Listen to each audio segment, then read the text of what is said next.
perfectly cooked shrimp that my friend Marika, and also one of our cooking teachers, taught me how to make in Venice. They also revealed to me that I have been cooking shrimp all wrong. Here's why they work. Get some water boiling because it takes a while. So this is 3 quarts of water, and we're gonna start in on our sauce.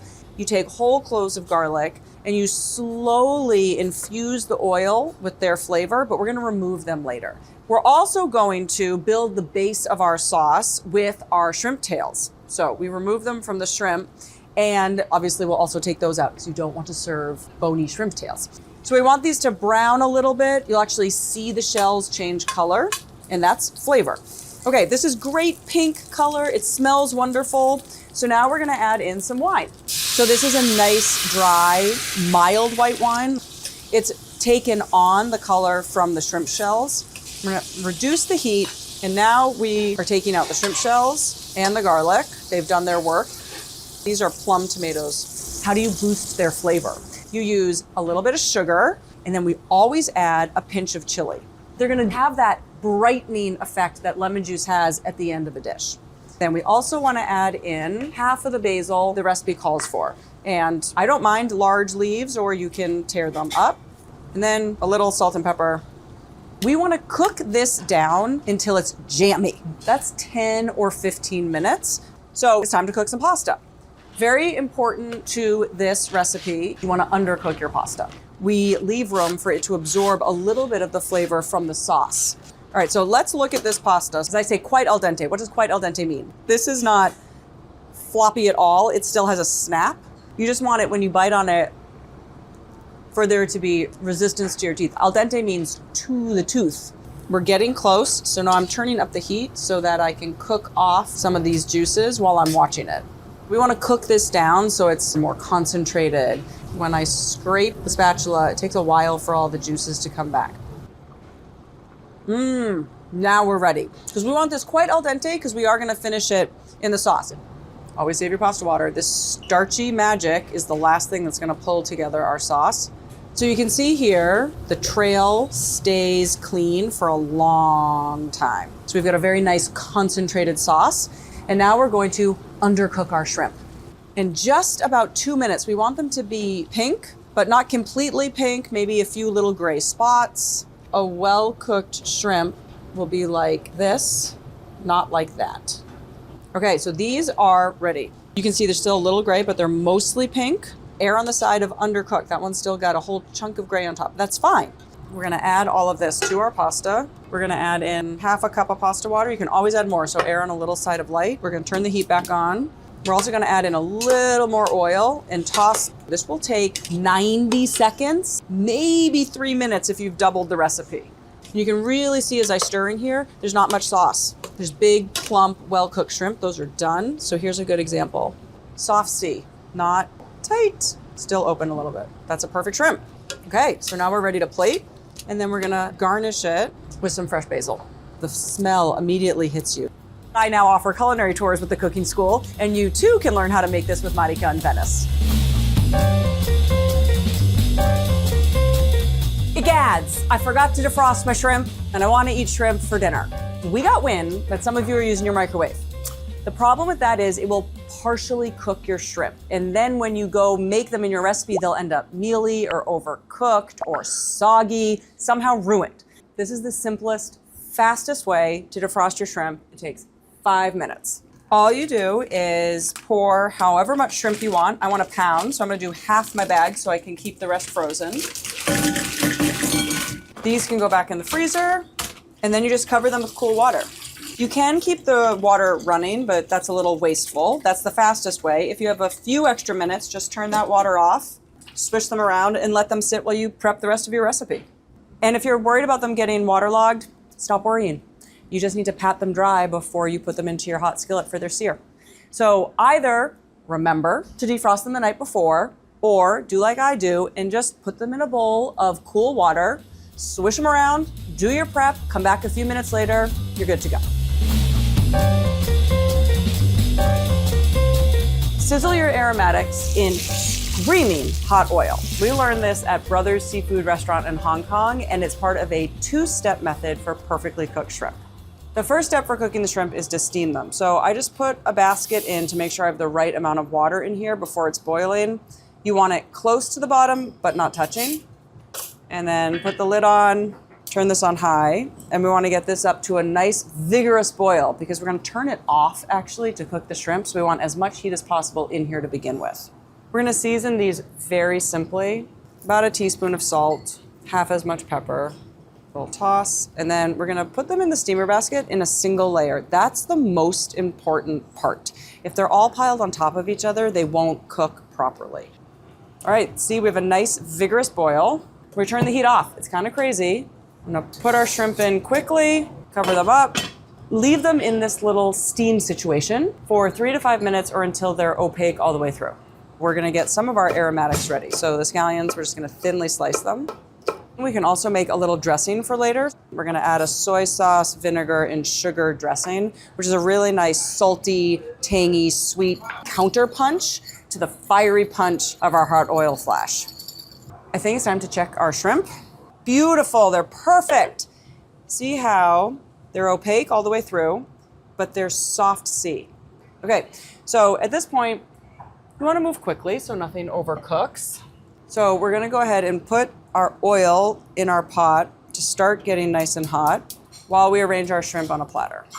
Then we're gonna scatter on our aromatics.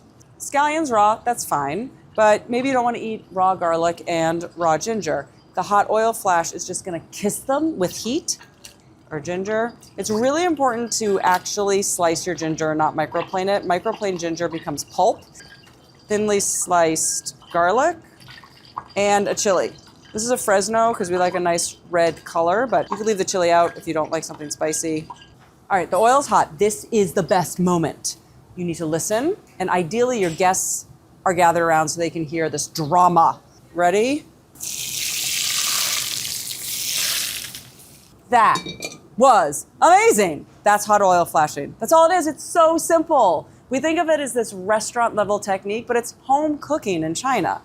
So we want to balance the oil and the fiery aromatics with our salty, sweet, and tangy dressing. I give it one last stir in case the sugar is settled, and then pour this on. You can use hot oil flashing for whole fish. That's quite traditional, poached chicken, greens, but I particularly love it for shrimp because it gives them that final kiss of heat after that nice, gentle steam bath, so they get the perfect texture right before you serve them to your guests. I'm gonna show you how to grill without a grill. There are 2 key things you need to remember: a hot, dense pan, like a cast iron skillet, and surface area. I'm gonna show you how to do this with butterflied shrimp, but the same principles of surface area and a hot, dense skillet apply to a steak and vegetables or anything else you wanna grill. We're going to grill without a grill with the permission of Paula Briceño Gonzalez, who taught us this.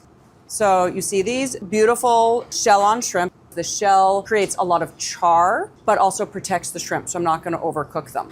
This is a pretty nice amount of surface area on both sides flat, but I can create more by butterflying them. We want to butterfly the inside curve.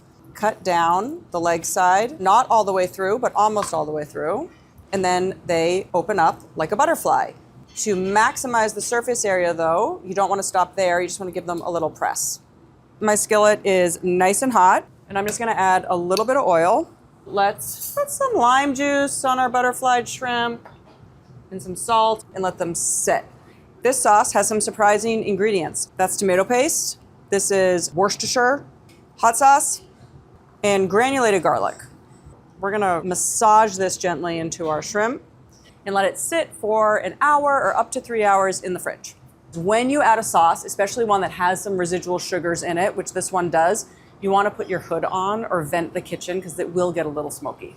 With anything you're grilling, if you wanna develop char, you wanna make sure that you don't overcrowd them. So I'm putting these for shrimp skin side down, and I'm only gonna do a single layer. So if some of them de-butterfly, just open them up again, press them down. And if some of them are not wanting to stay butterflied, don't worry about it. It's really just not a big deal. All right, so we've got some great browning, and now we're just gonna stir them until the inside is pink and the translucence is gone. We're just gonna keep these moving. Again, because they're sauce, they have residual sugar. We don't want any burning. You can even flip them and give the flesh a little time on the cast iron. Perfect. See, it's white all the way through, but it's not that hard white. Any needed final cooking will happen residually. All you need is some lime juice. I wish I had a cold beer, but I'm at work. So the shell's developing the smoky flavor. It will lend it to the flesh, but the shrimp itself stays nice and succulent and sweet. It's a good work day when I get some butterfly shrimp. This is the only shrimp recipe you ever need. It's our Mexican shrimp and garlic sauce, or camarones al mojo de ajo. We sear them hard on one side so they develop a golden crust of flavor, but then they continue cooking in residual heat. That way the texture is softer and there's still sweetness. We're gonna start by seasoning our shrimp with just a little salt and pepper. Traditionally, this dish is made with a really slow roasted head of garlic. What we're gonna do instead is we're gonna soften it, sort of lightly pickle it with some lime juice. We're just gonna let this sit for quite a while. Because we only cook this shrimp on one side, the pan has to be nice and hot so that when we put that shrimp down, we can develop that golden crust. So you wanna put in a single layer, and we'll just cook in 2 batches. Don't touch, this is the hardest part. You really wanna let these sit for 2 minutes. You can see here that the tails are starting to turn pink. That's a nice cue that you can start looking to see if you've developed golden brown. We haven't. There's not that flavor that we associate with crusty little golden brown bits. And while you can't touch your shrimp, you can rotate your pan, especially if you know it has a hot spot. All right, so this is what you're looking for. Look at that flavor. So once you see that, immediately remove the pan from the heat and stir it just until they're slightly pink on the other side. These will sort of steam each other in a pile. Put in our second batch. And remember, single layer. Make sure they're all separated and there's plenty of room for the steam to escape. I'm gonna go ahead and prep my jalapeno for later. If you want more heat, you can certainly leave the ribs in. The ribs are where the heat is, not the seeds. The seeds are sort of bitter. Remember to wash your hands after you do this. And then you want them into little dice. Oh, that one's great. Look at that gorgeous color. These are gonna go in and they're just gonna sit there. And now we're gonna get to the garlic. So where we just had high heat, now we want low heat. That's why you wipe out your pan. See, we don't want all that stuff to burn and ruin the whole dish. So into the clean pan, we put a little more oil. We want to put in the garlic with the lime juice and a little salt. And we're gonna cook this gently over low heat until it's nice and golden brown. It may take 3, 4, even 5 minutes. That sort of depends on your stovetop. So we have nice nutty brown garlic. And add the jalapenos because they're gonna soften and the garlic will continue cooking. And to cool down the pan a little, any juices from your shrimp bowl, and we turn the heat off completely. I'm actually gonna move it to a cooler burner. And the absolutely most important step is adding in this butter. It will make a sauce that is incredibly velvety. I mean, this is dinner, right? We have vegetables, we have cilantro and jalapeno and garlic in here. Who needs anything but these shrimp? You take a piece of bread and scoop up a shrimp while you get some juices and then take a nice bite. That's dinner. We have a vegetable, right? We have 3 vegetables and protein and carbs. Perfect.